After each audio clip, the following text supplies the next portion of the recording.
All right. Here with Brittany Lincicome, returning to the tour with us this week at the Pelican Women's Championship. We'll start with that great news. Tell us why you've been absent a little bit. I'm sure everyone here knows. And about your new daughter. Yeah, so I've been on maternity leave since the end of June. KPMG was my last event, and it feels like forever ago, but June really wasn't that long ago. So it's nice to be back. I have both girls out today where, all the caddies and friends are all checking them out.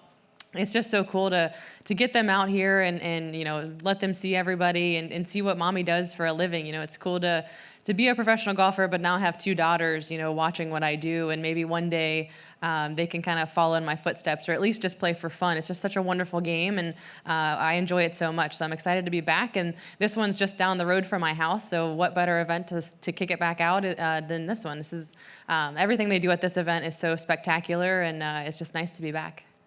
Of course, we're happy to have you back. Can you tell us a little bit about the process of just coming back and being ready to play in this event? I'm sure it was a tough road, but... I mean, I don't know if I'm ready. It's either going to be really good or really bad, and now with this tropical storm coming towards us, it's going to be super moist and wet outside, and I feel so bad for the superintendent, Terry. He's worked so hard to get this golf course in, perfect condition for us, so I'm hoping it kind of... weather in Florida, we never know. So hopefully it'll kind of go a different direction. But super excited to get out there and play this challenging golf course.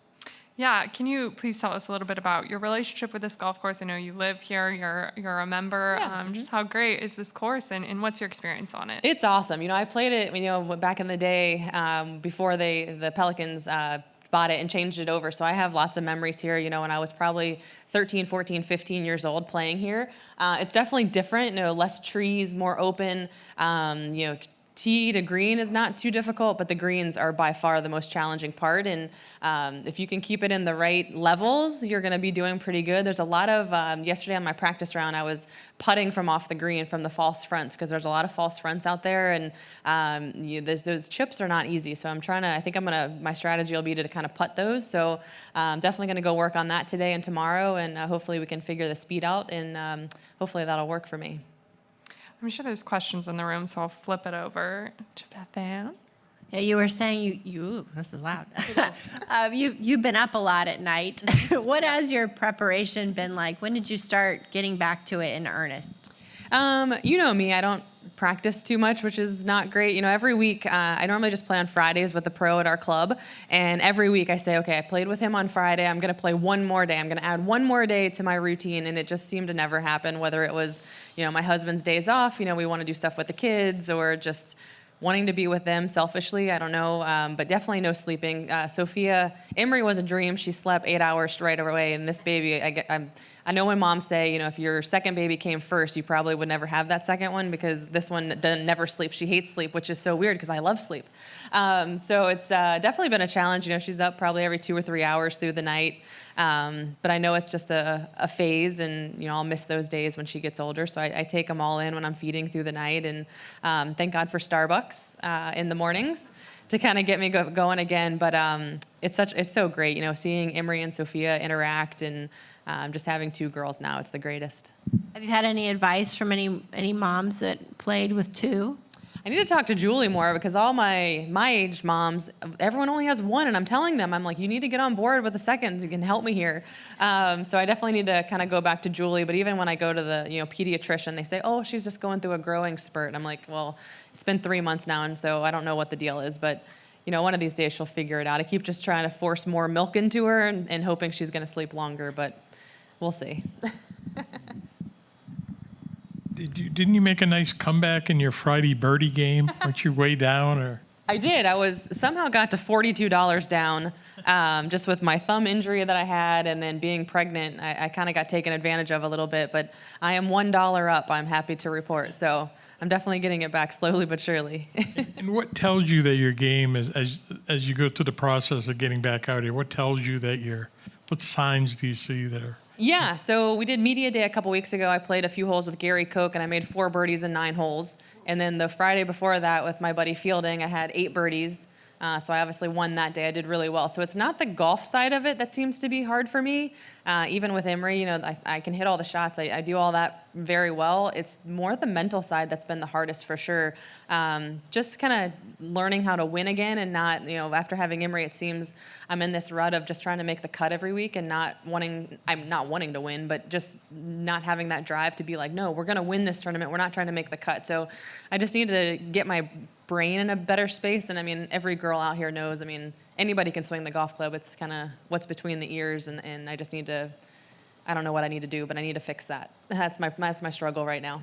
And once you start competing, does the fire come back pretty quick with you? Just the competition of it? It definitely does. I have the fire. I want to be out there. I want to do it. I want to play well for my girls. I want to get a win with them out there and, hold the trophy on 18. I think that'd be so cool.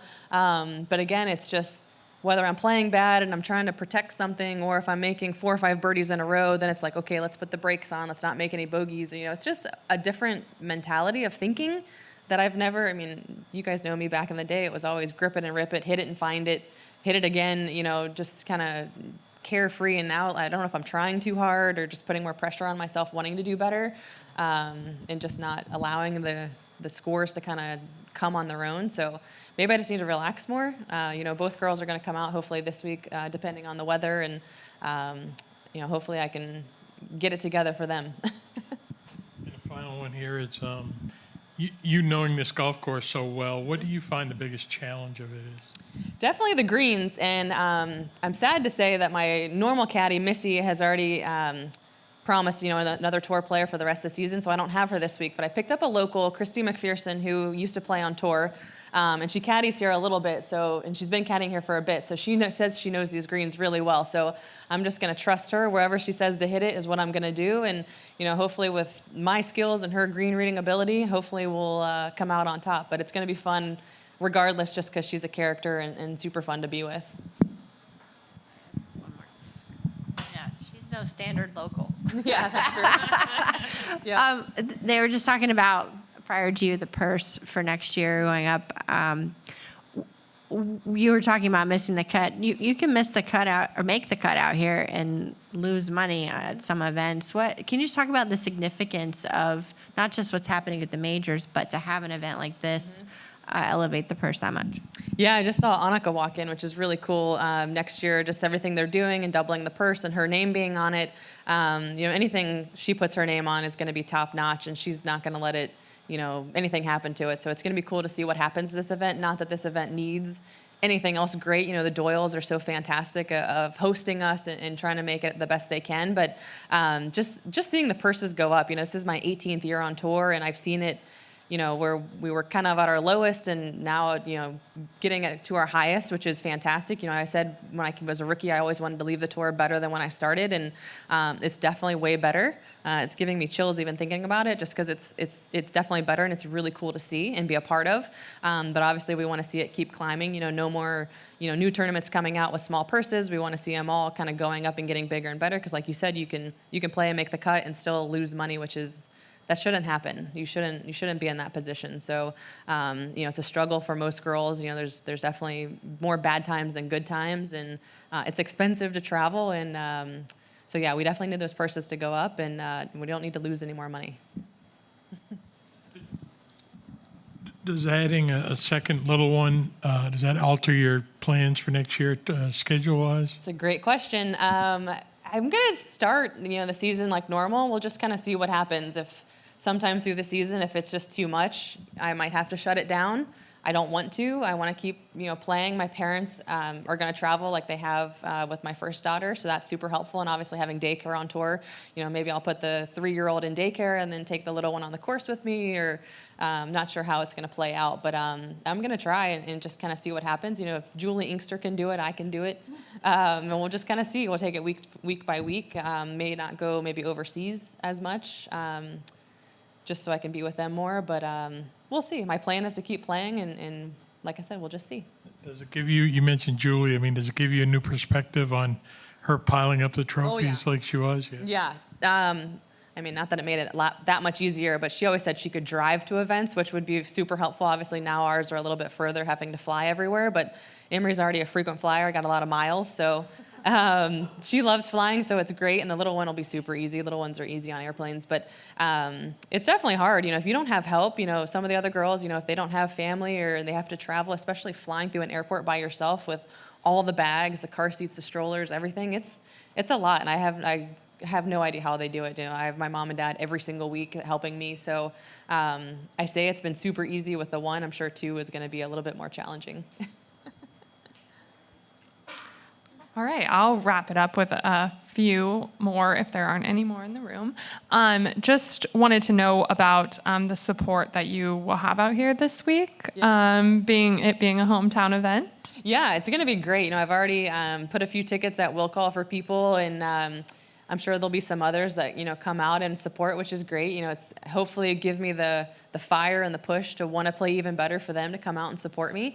But it's cool. We haven't had an LPGA event in my hometown in a long time, and I remember the JCPenney Classic back in the day, that team competition, and that's kind of what made me wanted to be a pro golfer. I went out and watched Laura Davies and John Daly play together. Obviously, the long ball hitters, and I like hitting it far. But just seeing what they did, I thought that was so cool to be able to be on the ropes and be the standard bearer, but to be on the other side and be playing one day. I mean, it's kind of a dream come true. So it's cool to have this event back in our hometown, and I can sleep in my own bed, and it's going to be great.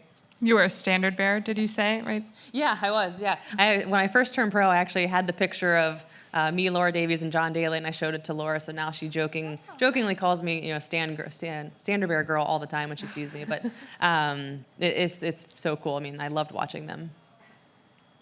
Did I have a question here? Sorry, did I interrupt you? No. No, okay, good. Yeah. Oh. I don't. Last question for me is just what kind of role model, being an LPGA mom, what kind of, how are you, what kind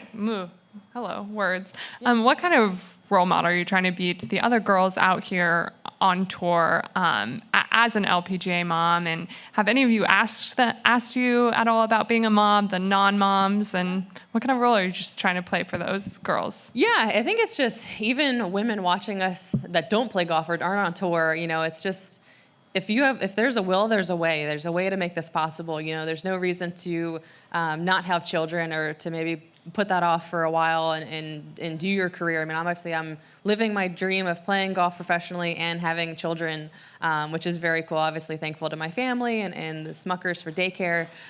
Those two things make it a lot easier. But if whether it's having kids or maybe a new job or whatever it may be, just go for it. You never know what's going to happen, and I think you just need to do it. And if it's having kids, you'll figure it out. There's always help. There's always daycares. You could always hire somebody, I'm sure. But it's the greatest thing in the world that I've done, and I highly recommend it. It's so cool. Awesome. Thank you, Brittany. Thank you.